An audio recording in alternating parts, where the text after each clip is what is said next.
Beberapa ibu sering dan banyak yang mengeluhkan anaknya kurang nafsu makan, bahkan susah makan. Hal inilah yang menjadi salah satu alasan yang melatar belakangi Nabila untuk membuat nasi bento karakter. Dengan bentuk yang lucu dan berbagai lauk serta sayur yang diolah dengan baik, serta penempatan yang disesuaikan menjadikan Nabila bisa menjual puluhan kotak nasi bento karakter. Jadi bento ini adalah salah satu makanan Jepang. Nah, makanan ini memiliki karakteristik yang disenangi oleh anak-anak karena memiliki gambar yaitu Hello Kitty, mobil-mobilan, dan aneka jenis lainnya. Selain itu, bento ini membuat nafsu makan anak lebih bagus karena penataan sayur-sayurannya yang tepat sehingga anak-anak lebih nafsu makan. Bento sendiri merupakan makanan khas Jepang yang dipadu-padankan oleh Nabila dengan cita rasa lokal. Untuk membuatnya siapkan bahan-bahan seperti beras, daging ayam, tepung serbaguna, telur, garam, lada bubuk, bawang putih bubuk, santan, kunyit, dan tepung panir. Buat olahan ayam katsu setelah dipotong sesuai keinginan.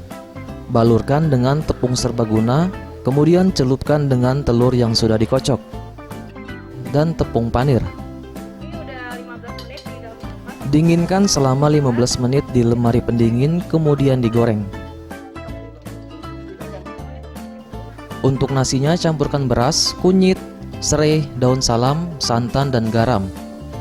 Aron sebentar, kemudian kukus selama 45 menit. Setelah semua siap, cetak nasi tadi dengan cetakan yang sudah disiapkan. Kemudian masukkan juga sayuran, potongan telur, ayam katsu, dan tambahan lainnya.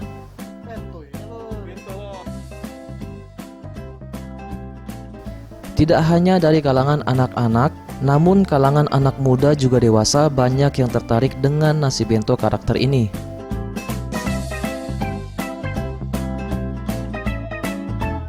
Bento yang berasal dari Jepang tapi dengan kondimennya itu ada chicken katsu seperti itu. Rasanya enak sih, tadi udah dicobain.